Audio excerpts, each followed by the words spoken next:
അടങ്ങിയിരിക്കുന്ന മാംസ്യം.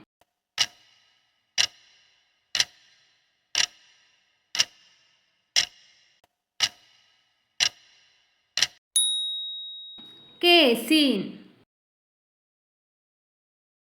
കുട്ടികളിൽ തൈറോക്സിന്റെ കുറവ് മൂലം ഉണ്ടാകുന്ന രോഗം.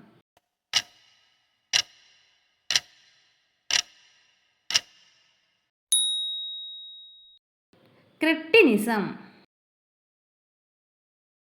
സാഗർ മാത എന്നറിയപ്പെടുന്ന കൊടുമുടി.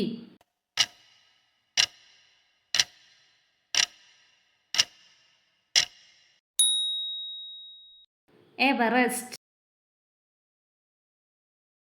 പത്മഭൂഷൺ ബഹുമതിക്ക് അർഹനായ ആദ്യ മലയാള നടൻ.